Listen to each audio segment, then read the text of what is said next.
Kaugnay sa nasabing balita, tinalakay naman sa Philippine Museum Congress ang kahalagahan ng mga museum. Pinagtuunan din ng pansin ang mga hamon sa makabagong panahon at kung paano ito matutugunan. May report sa Janjil Van Kulita. Nagtitipon-tipon ngayong linggo ang mga tagapangalaga ng kasaysayan at kultura para sa Philippine Museum Congress 2025 na ginaganap sa Baguio City. Pinangungunahan ito ng Baguio Museum Incorporated, katuwang ang National Commission for Culture and the Arts o NCCA. Layunin na aktibidad na palakasin ang paninindigan sa pagpapatuloy ng tradisyon, habang tinutuklas ang mga museum sa makabagong lipunan. Ayon sa presidente ng Baguio Museum na si Peter Nang, mahalaga na mailagay ang mga museum bilang mga sentrong nagtutulak ng inobasyon at edukasyon sa kultura.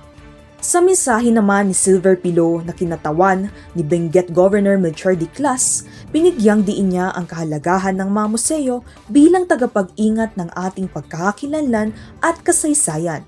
Samantala, ibinahagi naman ni Carl Sanchez Bordeos ng NCCA ang kanilang karanasan sa panahon ng pandemya gamit ang teknolohiya sa kanilang museum. Encouraging everyone to visit our museums.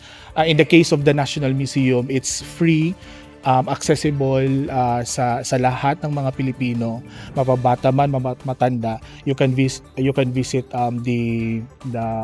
yung galleries natin sa National Museum. So, and we are encouraging everyone at sinasama na rin natin to sa mga paaralan, sa curriculum para at least bata pa lang mayroon ng kumbaga may knowledge na sila about sa museum. Ayon naman kay Remy Azul na isang museum worker mula sa Batangas, ang ganitong klase ng aktibidad ay nakatutulong upang makapagbigay kaalaman sa mga rehiyon ukol sa kultura at halaga ng museo. So malaki po ang maitutulong nito para po yung ating mga museum workers ay merong knowledge na makukuha sa iba't ibang region. At ito po ay magagamit namin sa amin din pong museum. Dagdag naman ni Nicolas Tabora na dapat gawing mas interaktibo at digitalize ang mga museum upang mahikayat ang mga kabataan na tuklasin ang kasaysayan at pamanang Pilipino. Well, of course, digitalization is a worldwide, international module already. Is to make it interactive. Kasi dati, medyo passive. Nung nanonood ka lang, gano'n. Pero ngayon, you have to be interactive na meron kang personal na participation. Tinalakay sa Philippine Museum Congress 2025 ang papel ng teknolohiya, kabataan, ekonomiya at kapaligiran sa patuloy na paghubog ng makabagong henerasyon ng mga museo. Ang museo ay hindi lang istruktura.